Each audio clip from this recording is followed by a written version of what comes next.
Sous la robe, épisode 3. Le réchauffement climatique. T'as vu le village là-haut, c'est trop beau. Selon une étude menée par une équipe de chercheurs internationaux, 56% du territoire viticole mondial pourrait disparaître si la température augmente de 2 degrés ces prochaines années.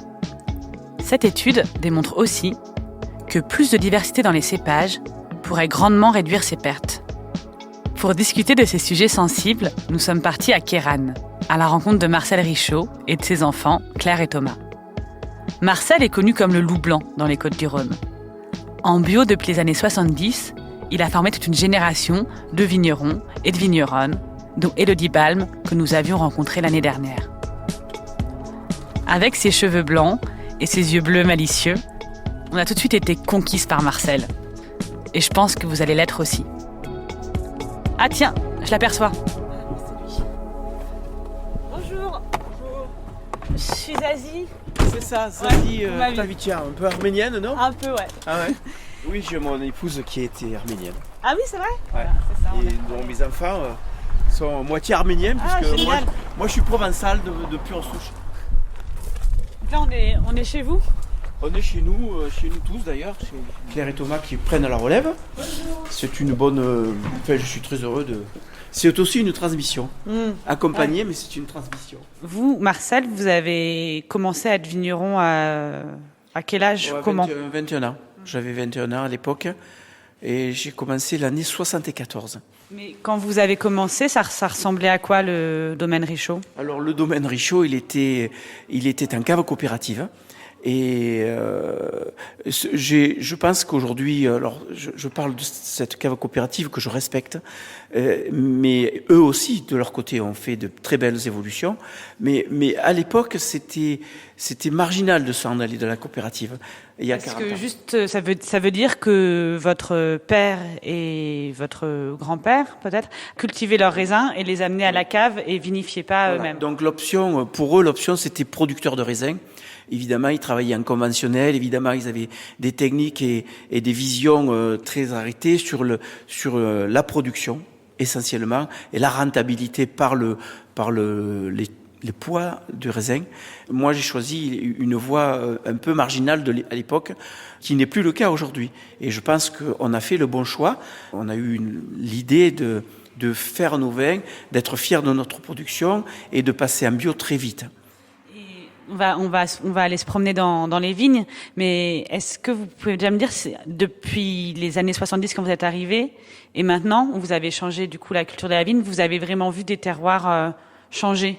Oui, on a des sols qui étaient très asséchants et réputés craindre la sécheresse, alors qu'aujourd'hui, ils ne la craignent plus grâce à un changement profond de méthode, et de ce fait, les vignes et les sols retrouvent des équilibres.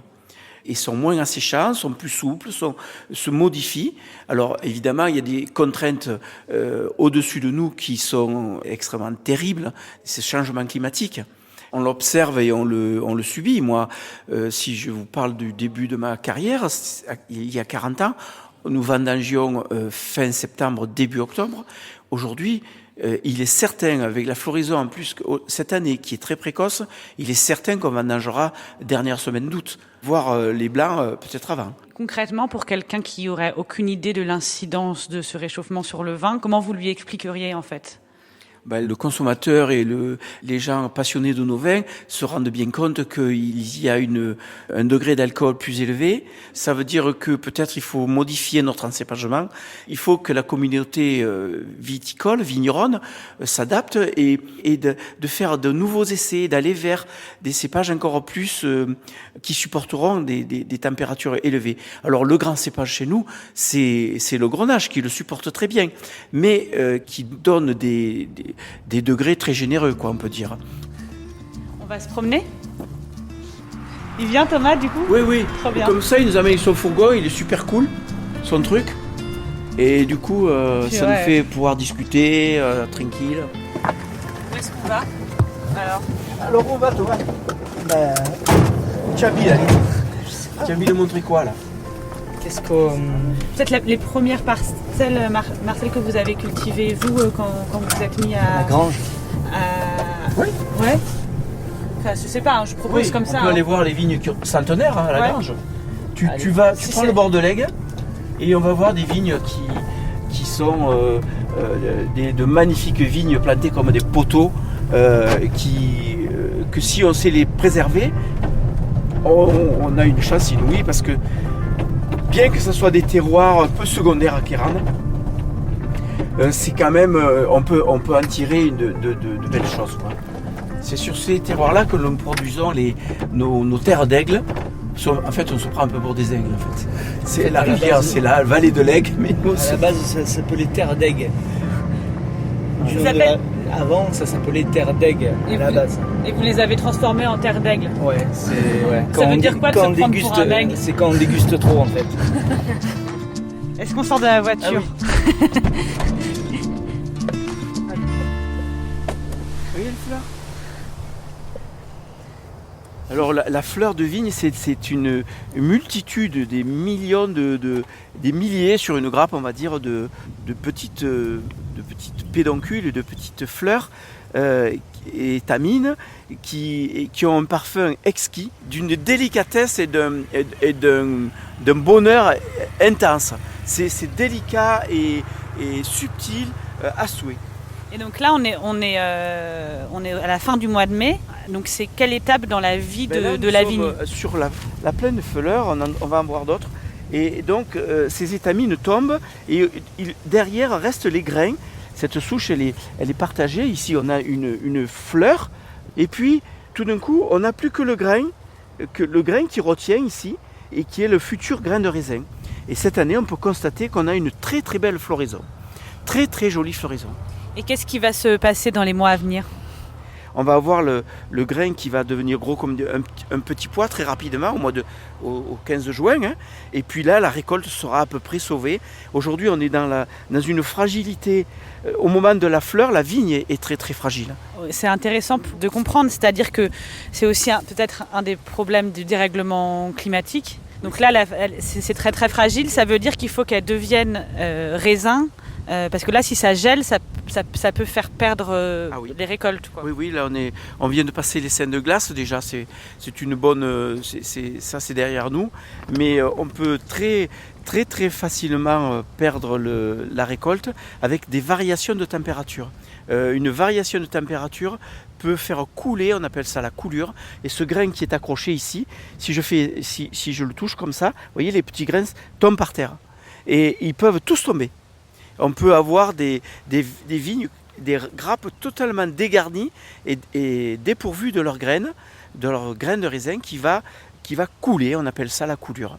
Et ça, j'imagine, quand on est vigneron, ça devait déjà être le cas dans les années 70, mais peut-être de plus en plus maintenant, on est aussi météorologue parce qu'on doit avoir l'œil tout le temps sur ce qui va se passer au niveau du climat. Alors, effectivement, la météo a un énorme impact et on la surveille comme l'huile sur le feu, quoi, tous les jours.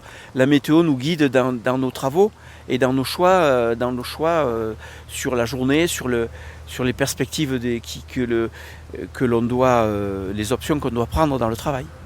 Mais comme on le disait tout à l'heure, on se retrouve avec des changements climatiques qui nous pénalisent et on est obligé d'anticiper parce que ce qui nous arrive aujourd'hui ne nous est pas arrivé hier. Parce que vous, Marcel, ça fait 45 ans.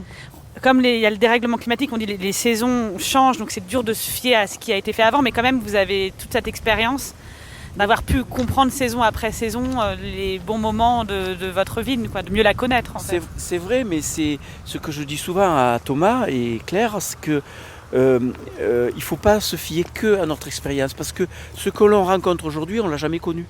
Et toutes les années est une nouvelle année. Et c'est ce qui est intéressant, c'est extrêmement passionnant et même c'est un challenge toutes les années, on remet en question, on doit reproduire de belles choses et c'est pas acquis, c'est jamais acquis. On ne peut pas s'endormir sur ses lauriers, c'est toujours à remettre sur le tapis le métier, quoi. On a un dérèglement climatique qui est forcément important. Moi, j'aime bien parler de dérèglement climatique parce que l'homme est coupable quand même. Donc, on doit pouvoir s'adapter un peu, mais on doit changer nos gestes. Et justement, Est-ce qu'on ne doit pas accepter aussi, et peut-être presque deux philosophies différentes dans le vin, que le goût ne peut pas être toujours le même, qu'il change et qu'il est vivant comme le raisin. Peut-être que c'est aussi... Nous, on aime bien travailler sur cette idée de ne pas assembler les millésimes. On reste vraiment campé sur l'image de l'année et sur le goût de l'année. C'est comme un album photo, c'est plein de choses et d'anecdotes et de bons souvenirs voilà, c'est un rappel à l'ordre aussi, c'est super.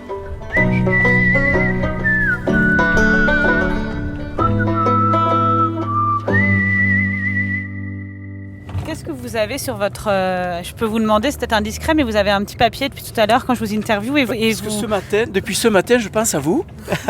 et j'ai pris quelques notes en me disant, il faudra quand même bien ne pas vous oublier à dire que les vignerons, par exemple, doivent retrouver l'écosystème. Donc du coup, sur votre papier, vous avez écrit « Retrouver l'écosystème », passage de cigogne. Voilà. Et vous avez écrit, alors peut-être d'autres périodes dans l'histoire des sécheresses, exemple la Révolution française. Oui, parce que soi-disant que la Révolution française s'est un petit peu déclenchée grâce à un peuple qui était affamé et à cause de la sécheresse et se sont révoltés. Donc il y a eu d'autres grandes périodes de sécheresse dans l'histoire. C'est pas rassurant, mais c'est peut-être pas irréversible. Si on est conscient que on est quand même l'homme est le prédateur et avec nos grands principes de productivité, on fait du mal à la nature, on la blesse, eh bien peut-être qu'on peut être plus raisonnable et retrouver un écosystème. Et là, on monte de plus en plus. On va arriver en fait sur le point culminant de Kéran, en fait, des terroirs de Kéran. Il n'y a pas plus haut. Nous sommes revenus au domaine et sommes partis avec Thomas voir les cuves. C'est bon.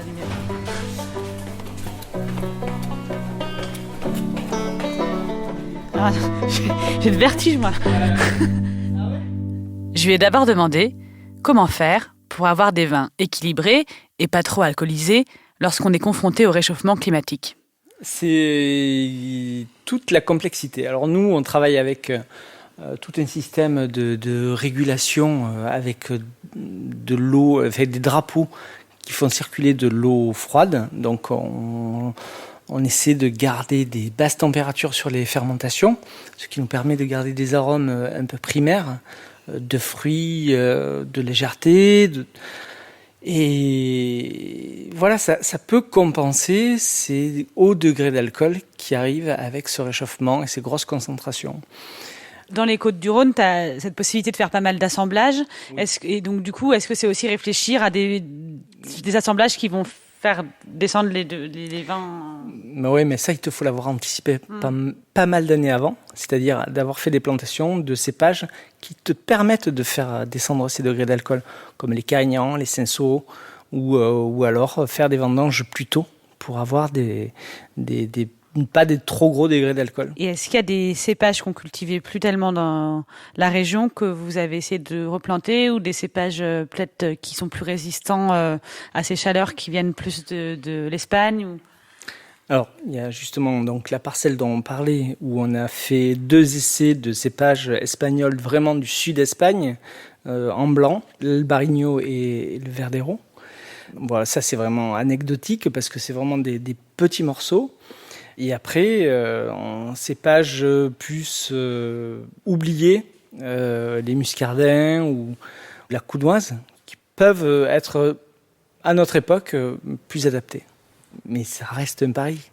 Ça reste des paris, tout ça. Mais c'est ça qui est peut-être aussi assez excitant quand tu es vigneron, c'est-à-dire que tout est possible et tout est encore à construire en permanence. Quoi. Ouais, on recrée quelque chose. On ne veut pas transformer le domaine, mais tu es obligé de t'adapter. Tu es vraiment obligé de t'adapter. Après un déjeuner très sympathique avec toute l'équipe, nous avons repris la route, accompagnés de notre playlist toujours parfaite et des bouteilles dans nos sacs. La bouteille et comment lire les étiquettes, ce sera justement notre sujet de l'épisode 4, avec Bastien Tardieu, négociant à Lourmarin.